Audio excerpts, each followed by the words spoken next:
Capítulo 7. Ahora, en cuanto a las preguntas que me hicieron en su carta, es cierto que es bueno abstenerse de tener relaciones sexuales. Sin embargo, dado que hay tanta inmoralidad sexual, cada hombre debería tener su propia esposa y cada mujer su propio marido. El esposo debe satisfacer las necesidades sexuales de su esposa, y la esposa debe satisfacer las necesidades sexuales de su marido. La esposa le da la autoridad sobre su cuerpo a su marido, y el esposo le da la autoridad sobre su cuerpo a su esposa. No se priven el uno al otro de tener relaciones sexuales, a menos que los dos estén de acuerdo en abstenerse de la intimidad sexual por un tiempo limitado para entregarse más de lleno a la oración. Después deberán volverse a juntar, a fin de que Satanás no pueda tentarlos por la falta de control propio. Eso les digo a modo de concesión, no como un mandato. Sin embargo, quisiera que todos fueran solteros, igual que yo. Pero cada uno tiene su don específico de Dios, unos de una clase y otros de otra. Así que les digo a los solteros y a las viudas, es mejor quedarse sin casar, tal como yo. Pero si no pueden controlarse, entonces deberían casarse. Es mejor casarse que arder de pasión. No obstante, para los que ya están casados, tengo un mandato que no proviene de mí sino del Señor. La esposa no debe dejar a su marido, pero si lo deja, que no se case de nuevo, o bien que se reconcilie con él, y el marido no debe dejar a su esposa. Ahora me dirigiré al resto de ustedes, aunque no tengo un mandato directo del Señor. Si un creyente está casado con una mujer que no es creyente y ella está dispuesta a seguir viviendo con él, no debe abandonarla. Y si una creyente tiene un esposo que no es creyente y él está dispuesto a seguir viviendo con ella, no debe abandonarlo, pues la esposa creyente da santidad a su matrimonio y el esposo creyente da santidad al suyo.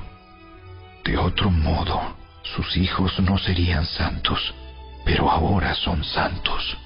En cambio, si el esposo o la esposa que no es creyente insiste en irse, dejen que se vaya. En esos casos el cónyuge creyente ya no está ligado al otro, porque Dios los ha llamado a ustedes a vivir en paz. ¿Acaso ustedes, esposas, no se dan cuenta de que sus maridos podrían ser salvos a causa de ustedes?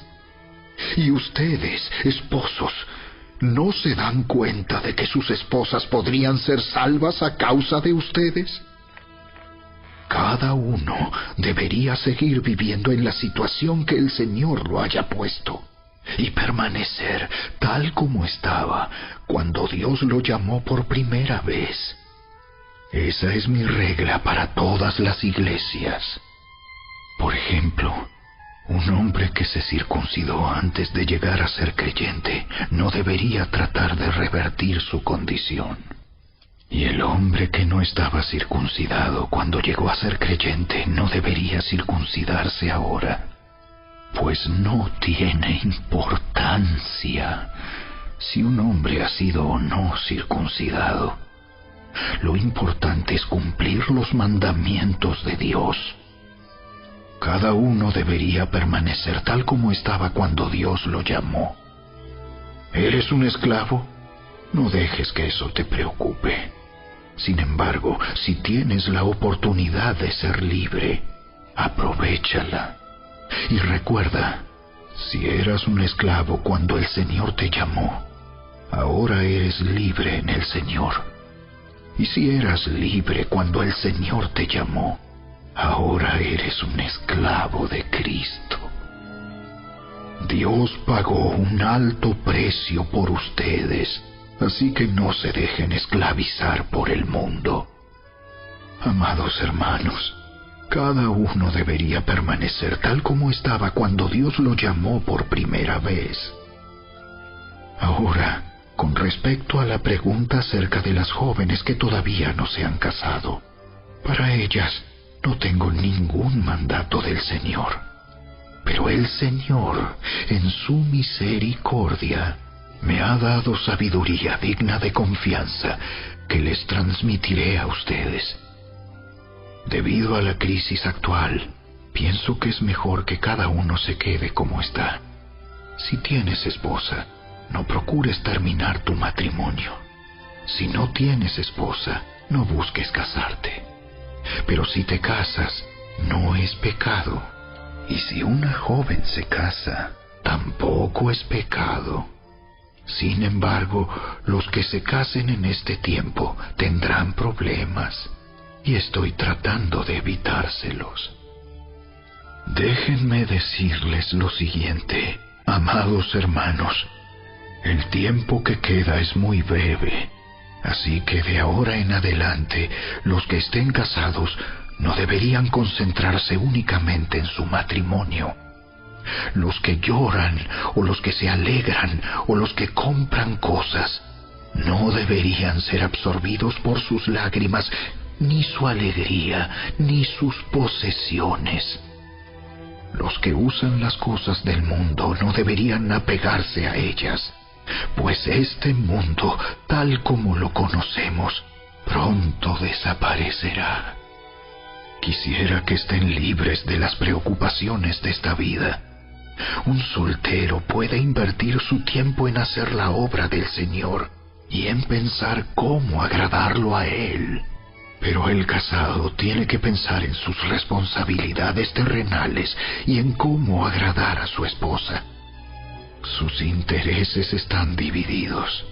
De la misma manera, una mujer que ya no está casada o que nunca se ha casado puede dedicarse al Señor y ser santa en cuerpo y en espíritu. Pero una mujer casada tiene que pensar en sus responsabilidades terrenales y en cómo agradar a su esposo. Les digo esto para su propio beneficio, no para imponerles restricciones. Mi deseo es que hagan todo lo que les ayude a servir mejor al Señor, con la menor cantidad de distracciones posibles. No obstante, si un hombre piensa que está tratando a su prometida en forma impropia y que inevitablemente cederá a sus pasiones, que se case con ella como él desea. No es pecado. Pero si ha decidido con toda firmeza no casarse, y no hay urgencia y puede controlar sus pasiones, hace bien en no casarse. Así que el que se casa con su prometida hace bien, y el que no se casa hace aún mejor. Una esposa está ligada a su esposo mientras el esposo vive. Si su esposo muere, ella queda libre para casarse con quien quiera, pero solamente si ese hombre ama al Señor. Sin embargo, en mi opinión, sería mejor para ella no volver a casarse, y pienso que al decirles esto, les doy consejo del Espíritu de Dios.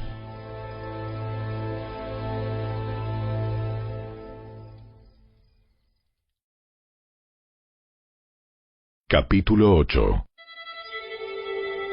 Ahora, con respecto a la pregunta acerca de la comida que ha sido ofrecida a ídolos, es cierto, sabemos que todos tenemos conocimiento sobre este tema. Sin embargo, mientras que el conocimiento nos hace sentir importantes, es el amor lo que fortalece a la Iglesia. El que afirma que lo sabe todo, en realidad, no es que sepa mucho. Pero la persona que ama a Dios es a quien Dios reconoce. Entonces, ¿qué acerca de comer carne ofrecida a ídolos? Pues sabemos que un ídolo no es en verdad un Dios, y que hay solo un Dios. Puede que existan esos llamados dioses, tanto en el cielo como en la tierra, Y algunas personas de hecho rinden culto a muchos dioses y a muchos señores. Pero para nosotros hay un Dios, el Padre, por quien todas las cosas fueron creadas y para quien vivimos. Y hay un Señor, Jesucristo, por medio de quien todas las cosas fueron creadas y por medio de quien vivimos. Sin embargo, no todos los creyentes saben esto. Algunos están acostumbrados a pensar que los ídolos son reales. Entonces, cuando comen un alimento que fue ofrecido a ídolos, lo consideran adoración a dioses verdaderos y violan su débil conciencia. Es cierto que no podemos obtener la aprobación de Dios por lo que comemos. No perdemos nada si no lo comemos, y no ganamos nada si lo comemos. Pero ustedes deben tener cuidado de que su libertad no haga tropezar a los que tienen una conciencia más débil. Pues si otros te ven con tu conocimiento superior comiendo en el templo de un ídolo, ¿acaso no se sentirán alentados a violar su conciencia al comer un alimento que se ofreció a un ídolo? Así que a causa de tu conocimiento superior, se destruirá un creyente débil por quien Cristo murió. Cuando ustedes pecan contra otros creyentes al alentarlos a hacer algo que para ellos está mal, pecan contra Cristo. Por lo tanto, si lo que como hace que otro creyente peque, nunca más comeré carne mientras viva, porque no quiero hacer que otro creyente tropiece.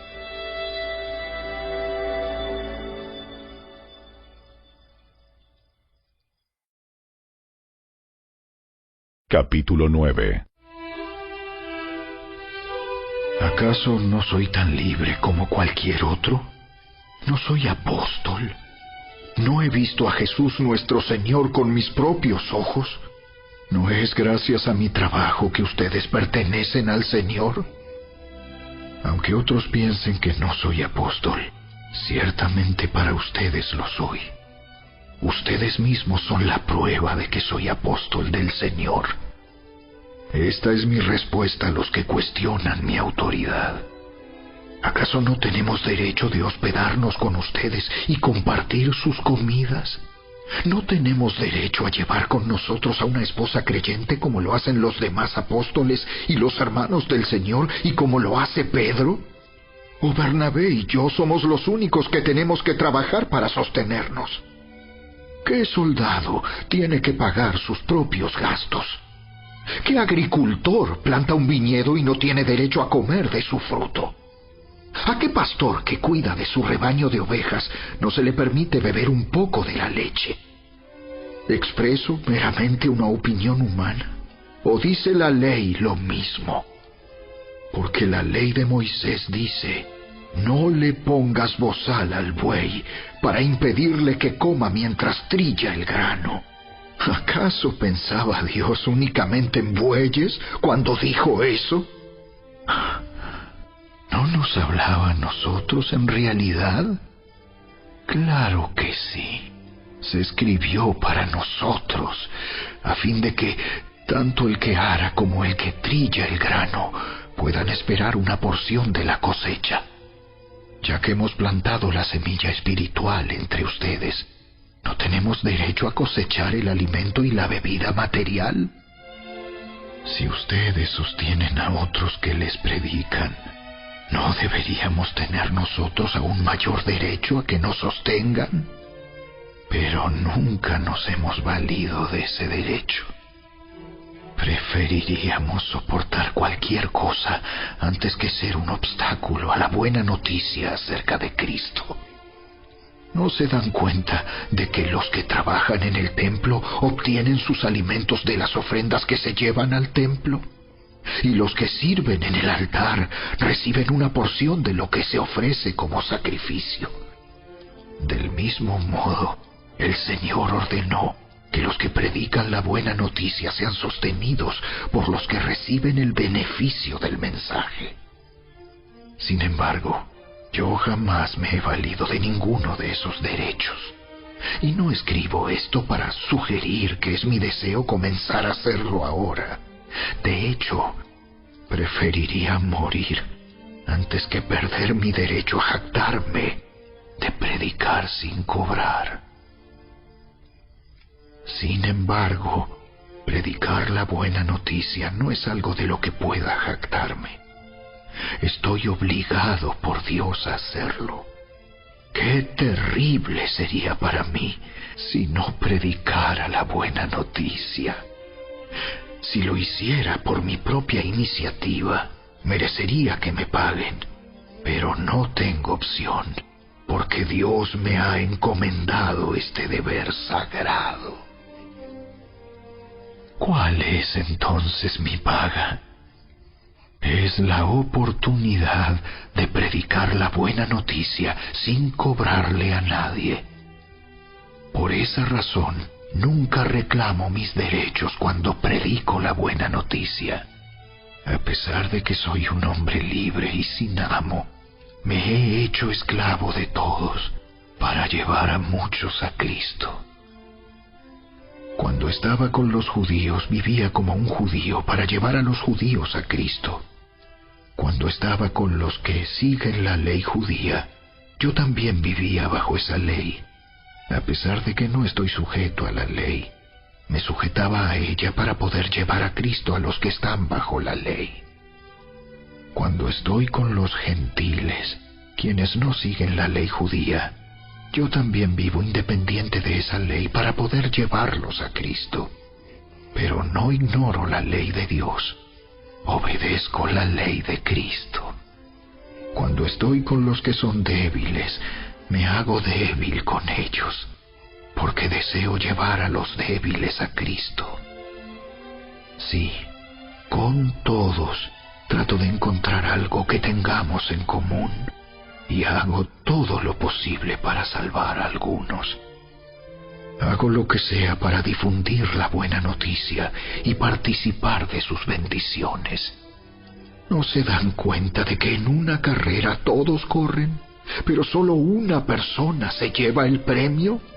Así que corran para ganar. Todos los atletas se entrenan con disciplina.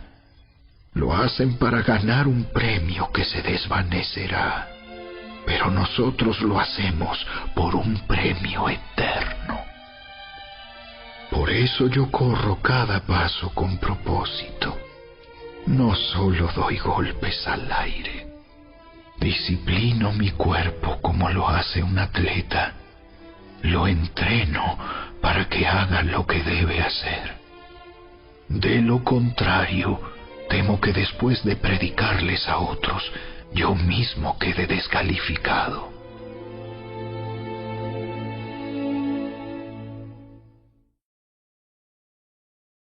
Capítulo 10. Amados hermanos, no quiero que se olviden de lo que les sucedió a nuestros antepasados hace mucho tiempo en el desierto. Todos fueron guiados por una nube que iba delante de ellos, y todos caminaron a través del mar sobre tierra seca.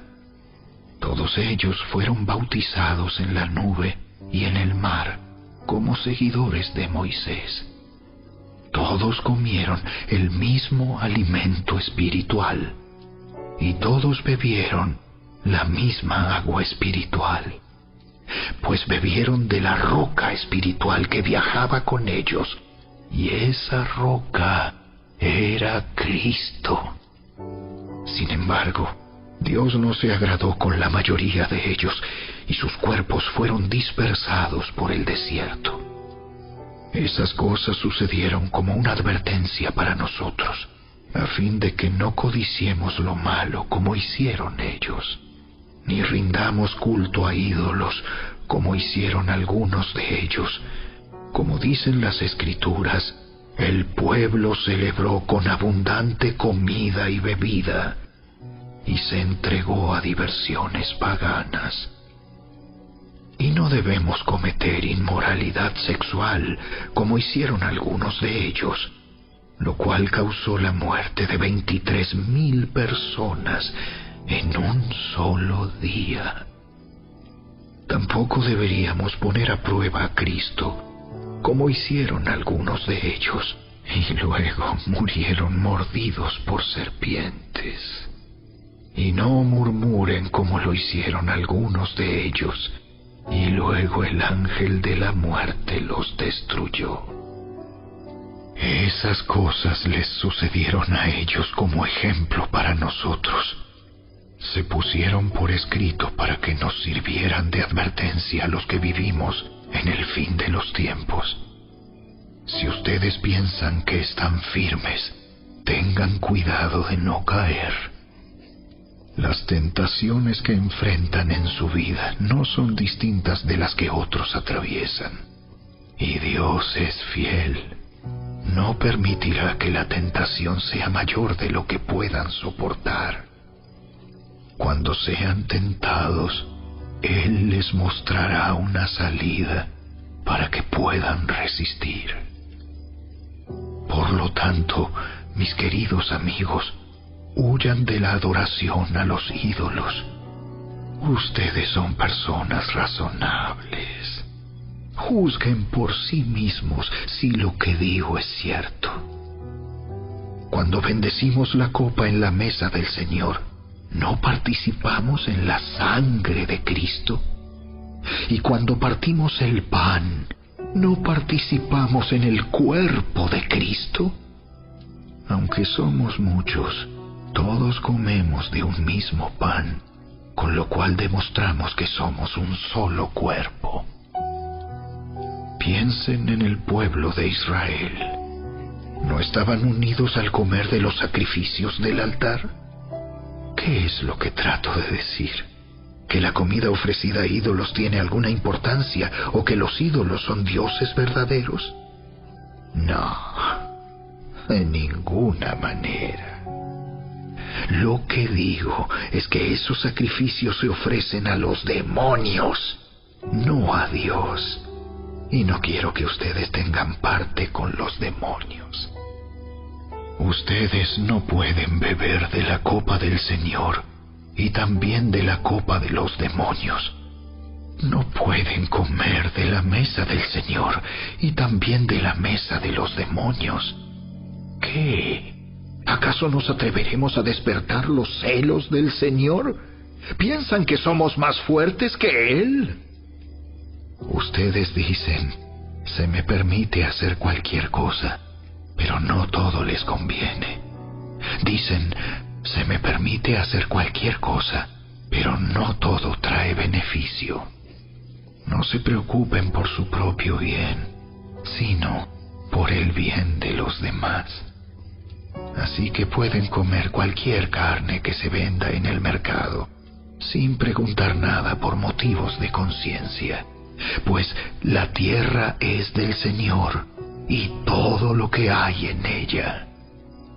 Si alguien que no es creyente los invita a cenar a su casa, acepten la invitación si desean. Coman todo lo que les ofrezcan, sin preguntar nada por motivos de conciencia. Pero supongamos que alguien les dice, esta carne se ofreció a un ídolo.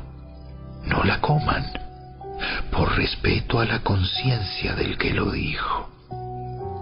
Tal vez no sea una cuestión de conciencia para ustedes, pero lo es para la otra persona. Pues ¿por qué tendría que ser restringida mi libertad por lo que piensa otra persona?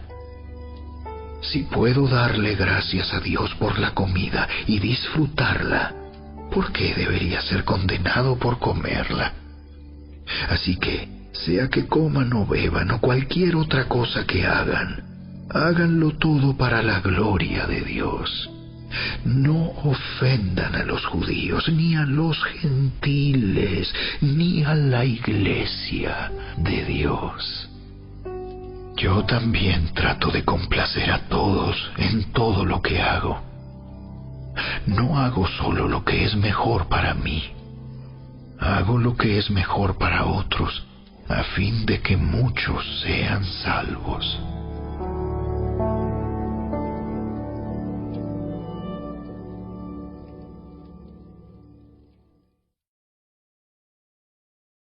Capítulo 11.